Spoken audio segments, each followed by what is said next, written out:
You did not find this by chance. Something led you here. Maybe you were looking for something you could not name. Maybe you have been feeling a kind of hollowness that does not make sense from the outside, because from the outside your life looks functional, maybe even fine. But you know what it feels like on the inside, and that is why you are still listening. I want to talk to that inside part, the part that does not get spoken to very often, the part you have learned to manage, to push down, to carry quietly so that no one around you feels the weight of it. Because I know that part of you better than you do, and I have something to say to it that I do not want you to miss. Stay with me just for a little while longer. What I have to say will not take long, but it might change everything. If something already feels different about this moment, even just a small shift, drop a comment below. Just one word. Tell me you are here. Let me tell you what I actually see when I look at you right now. Not what I see when I look at the version of you that exists in other people's eyes. Not the version that has learned to perform adequacy in every room it walks into. I see the version of you that sits very still at the end of a long day, after the noise has cleared, and feels something that you have stopped trying to explain to other people, because explaining it never quite captures it. It is not exactly sadness. It is not exactly loneliness. It is something closer to the feeling that you are waiting for something important, and you are not sure if it is still coming. Like there was a promise made over your life a long time ago, and you have been holding your breath for it, and the holding has made you tired in a place that rest cannot reach. I know that feeling. I know it because I put the sense of that promise inside you. It is there on purpose. It was never meant to torment you. It was meant to keep you oriented toward something real, toward me, toward this. And I need you to hear this carefully. The promise is still coming. You are not holding your breath for nothing. The fact that you are still here, still waiting, still refusing to fully let go of that sense that something greater exists, that itself is evidence that I have not finished what I started in you. You are not delusional for hoping. You are discerning before we go further. Share this with one person in your life who has been quiet lately. The ones who go quiet are often the ones holding the most. You might be the only one who reaches them today. Now I want to step closer, because there is something I need to name that does not get named enough. There is a specific kind of pain that is almost impossible to explain to another human being. It is the pain of feeling unseen by the people who are supposed to see you. Not strangers, the people close to you. The ones who share your space, your history, sometimes your bed. The ones who technically know you but somehow still miss the most important things. You have felt that. The feeling of saying something real and watching it land without weight. The feeling of being in a room full of people who love you and still feeling fundamentally alone. The feeling of performing a version of yourself that keeps everything functional but costs you something every single time. The performance is so practiced by now that you sometimes forget it is a performance at all. And then a moment like this comes along and something in you recognizes, with a clarity that is almost painful, that you are exhausted from the act. I want to say something to that exhaustion, not to fix it immediately, not to hand you a formula, just to acknowledge it the way it deserves to be acknowledged.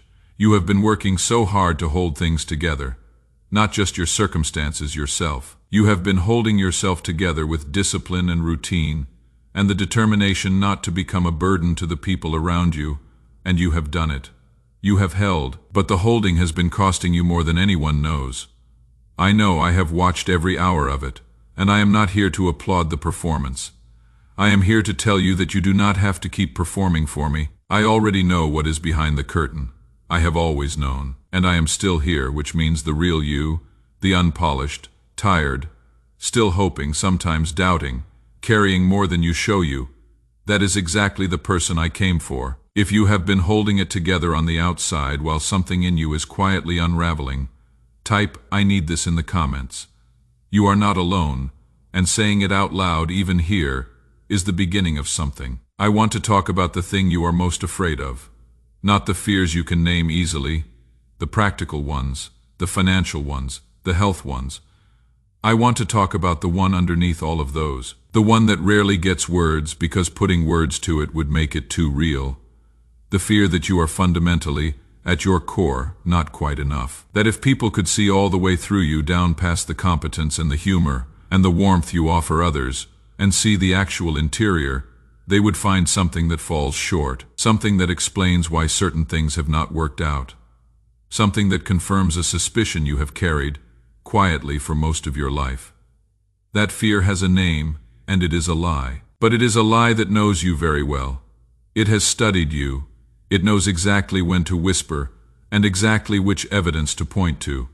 It knows about the things you said that you cannot take back, the choices that changed the course of your life in ways you are still grieving, the patterns you keep repeating and cannot seem to break, the version of yourself you were supposed to be by now that you are clearly not. The lie picks up each of these things and holds them up like exhibits. In a case it is building against you. And here is what I want you to know. I have seen all of that evidence. Every piece of it. I was there for all of it. And I rest my case on something entirely different. I rest my case on what I knew about you before any of that evidence existed. I rest my case on what I declared over you in the moment I formed you, before you had done anything to earn it or lose it. I rest my case on the fact that I have not left. And in a courtroom, the character witness who stays when everyone else has something to say is the one who knows the truth. I am your character witness. I know who you really are, and who you really are is not the sum of your worst moments. Hit the like button right now if this is speaking to something real in you. Every like helps this reach someone else who is in the same battle today. Let me tell you what I see when I look past everything the fear shows me. I see you surviving things you have never talked about, not because you are dramatic or because you want sympathy, but because you have quietly processed enormous things and kept going. I see you still showing up, imperfectly but genuinely, for the people who need you, even on the days when you are running on empty and no one knows it. I see you being betrayed by people you trusted, and somehow, rather than closing completely, still holding a small door open to the possibility of being truly known. That small door, the fact that it is still open, is one of the bravest things about you. Do not let anyone, including yourself, call it weakness. I see you praying in private in ways you would never perform in public, with the honest, unedited words of someone who actually believes there might be something on the other side of the prayer, even when you are not certain. Those prayers are the most sacred ones, not the polished ones, the ones said through gritted teeth or through tears or in the three-word desperation of a moment that has run out of anything more articulate. I have every one of those prayers. I keep them. Not one has been lost. I see you carrying dreams that embarrass you to admit because the distance between where you are and where those dreams live has started to feel like evidence that the dreams were wrong. But I need you to hear me on this. I gave you those dreams. I embedded them in you before you were born as a preview of what I intended for your life. The distance you feel between you and them is not evidence that they were wrong. It is evidence that the preparation is still happening. Do not give up on what I have not given up on. If there is a dream you put away because it felt too far or too late, type "not yet gone" in the comments. Name the thing you stopped allowing yourself to want, saying it begins the movement. Now I want to spend some time with you in the place you least want to be examined, the past, not all of it. The specific part that you carry differently from the rest, the part that has its own particular weight, a density that other memories do not have, because something about it still feels unresolved, unfinished. Like a word spoken into a room that has not finished echoing. Some of you are carrying a version of yourself that you deeply wish you could go back and undo, a decision that changed things, a season of choices that seems in retrospect to have cost you something you cannot get back. And the mind does what the mind does with these things. It revisits them. It runs alternative timelines. It shows you what life might have looked like if you had chosen differently, and it uses that alternate version as a standard against which your actual life is quietly found lacking. I want to speak into that specific pain with something that is not a platitude. Not everything happens for a reason, not a dismissal of the genuine loss that those choices involved. What I want to say is this: I work forward, not backward. I do not undo the past. I redeem it. Redemption is not erasure. Redemption is the act of taking something broken and creating from it something that could not have existed without the breaking. The version of you that has been through what you have been through is not a lesser version. It is a more complex one, a more textured one. one that has access to depths of compassion and understanding that the unbroken version never could have reached. The brokenness was not the plan, but I am working inside it, and what I am building from the inside of your broken places is something that the broken places alone made possible. Nothing I do is accidental, and I have been working inside your life, inside your losses, inside the choices you most regret, the entire time. What you see as the wreckage of a better story, I see as the raw material of a more powerful one. If this is speaking to something you have been carrying in silence, tell me in the comments. You do not have to explain it, just say I am ready to let this go. Let the community here stand with you in that. I want to pause here and say something about this community. The people who are in this comment section, the people who will read what you write there, are not strangers in the way strangers usually feel. They are people who were led here the same way you were. They showed up in this same space because something in them recognized that they needed what was being offered here. When you comment, you are not speaking into a void. You are speaking into a gathering of people who are carrying the same weight in different shapes. They will see you, and sometimes being seen by another person who is also learning to be seen is the first step toward believing that being truly seen is survivable. If this channel has been a space where you have found that, where something here met you in a moment you needed it, consider supporting it through the Super Thanks button below this video. What you give does not go to a platform. It goes to keeping this voice in circulation, to reaching the person tonight who is at the end of what they can bear and needs to stumble across something that tells them they are not invisible. Your seed into this work is a seed into that person's life. And I want you to know, I see every act of faithfulness, whatever its size. Nothing you offer in love ever goes unnoticed by me. Now I want to tell you something about the season you are in. Not the season as you are experiencing it from the inside, the fog and the friction and the feeling of spinning without traction. I want to tell you what the season looks like from where I am standing. This is a threshold season, not a punishment season, not a forgotten season. A threshold season is the one that happens right before something opens. It is characterized by a specific combination of features that are hard to distinguish from despair if you do not know what to look for. There is a stripping away of things that provided false security. There is a silence that feels like absence, but is actually concentration. Everything being gathered in, made ready. There is a particular kind of resistance that rises in direct proportion to how close you are to something significant. The enemy increases pressure at thresholds, not randomly, strategically, because the enemy can see what I am about to do, even when you cannot. The increased difficulty you have been experiencing is not evidence that I have forgotten you. It is evidence that something is approaching that is worth fighting for. The intensity of the opposition is proportional to the significance of what lies ahead, and what lies ahead for you is significant. I do not give you this kind of struggle without purpose. I do not allow this level of refinement without something on the other side that requires what this season has been building. You are almost through the threshold. Do not stop now. This is not the moment to give up on the very thing that is about to open. Share this with someone who feels like they are so close to breaking. They need to know that close to breaking and close to breakthrough can feel exactly the same from the inside. Be that voice for them today. I want to talk about the relationships, because so much of your pain is relational pain, and relational pain is the kind that does not show up on any scan, cannot be explained in any waiting room, and is almost impossible to communicate to someone who has not felt it. The people who were supposed to love you in specific ways and did not.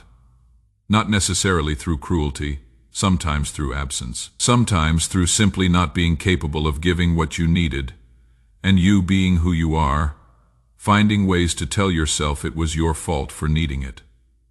You have been shrinking your needs for a very long time, telling yourself that you're longing for real connection, for love that does not require you to perform or conceal or apologize for taking up space, is too much to ask.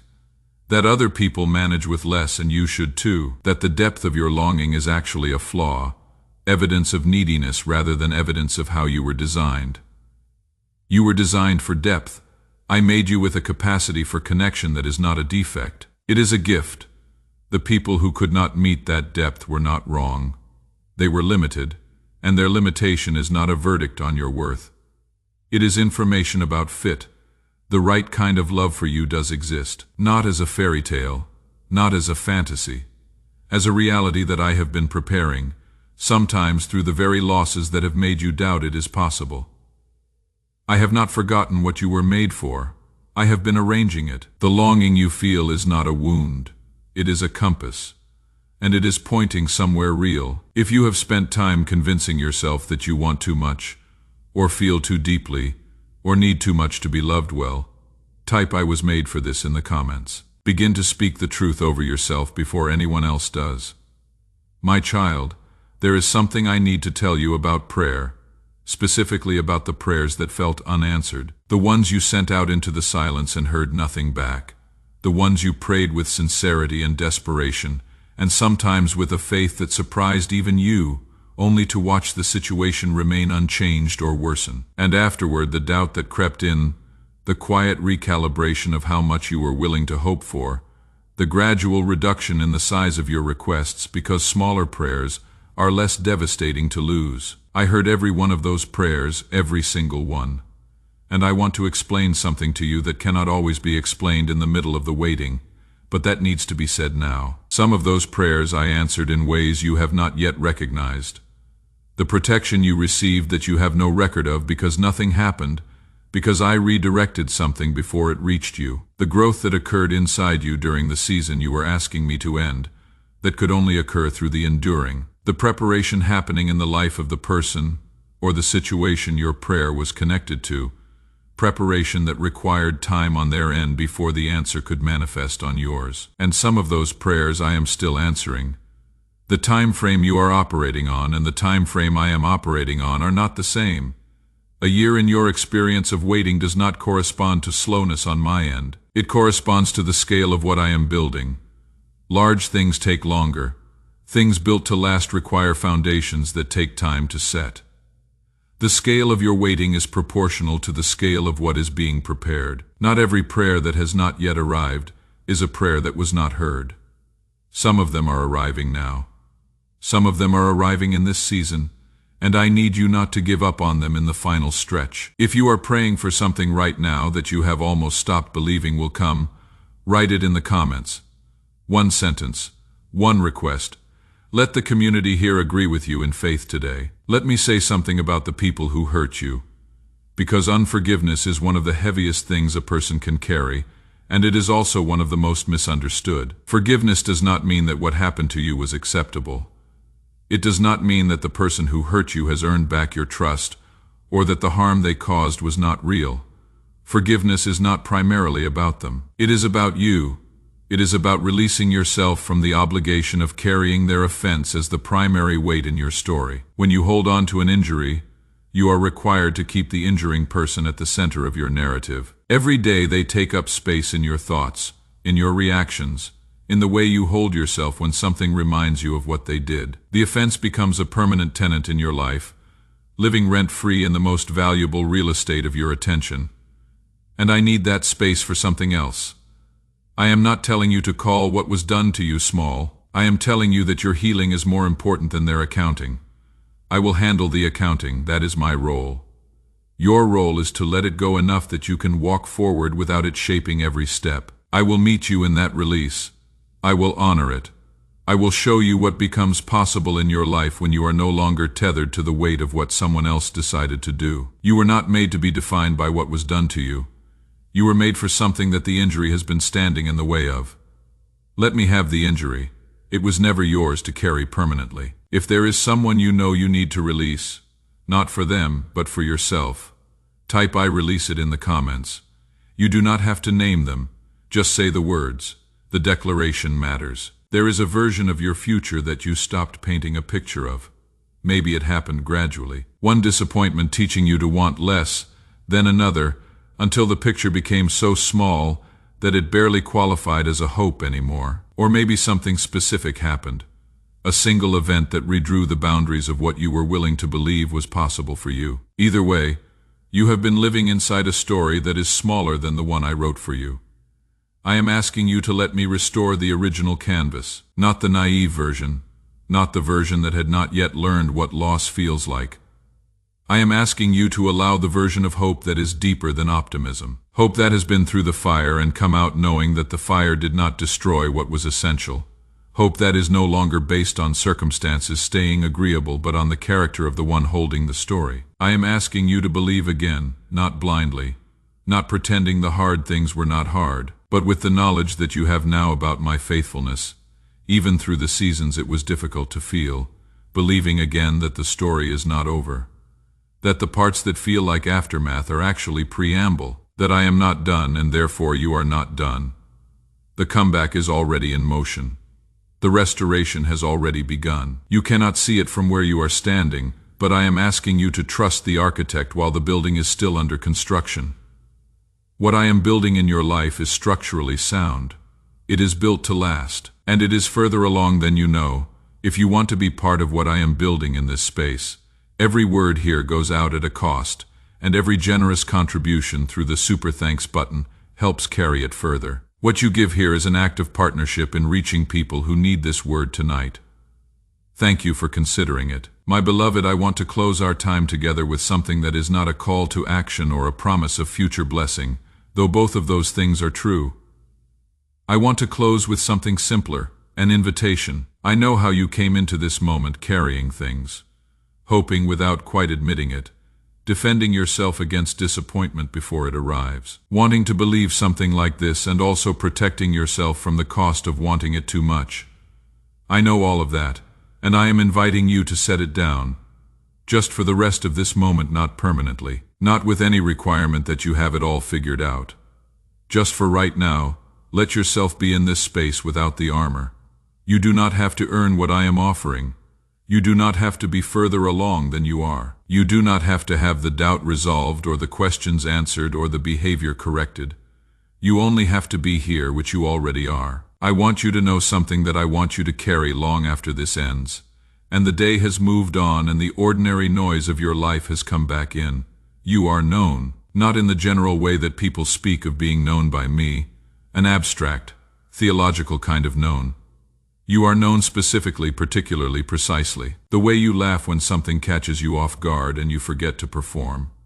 The way you get quiet when you are processing something that is bigger than you want to show. The things you pray that you have never said out loud to anyone. The hopes you have scaled back but never quite extinguished. The version of yourself you are still becoming even when it feels like you are standing still. That person is the one I see. That person is the one I love. That person is the one I came here to speak to today. And I need you to know that no distance you create between yourself and me, no season of doubt, no accumulation of choices, no stretch of silence on either side, has the power to change what you are to me. You are loved. You were always loved. The love was here before you arrived, and it will be here long after you leave. It is not going anywhere, and neither am I. Come back when you need to. I will be here. I am always here. Before you go, do this one thing. Hit like so this word reaches the next person who needs it. Leave a comment, your name, a prayer request, a single word, anything. Let someone else know you were here and that it meant something. And if you feel led to sow a seed into what I am doing through this channel, the Super Thanks button is here. Everything you give goes toward keeping this voice alive for the person who needs it at 2 in the morning when they have run out of anything else to hold on to. You are seen. You are loved. You are not done yet. I am not finished with you, and I never will be.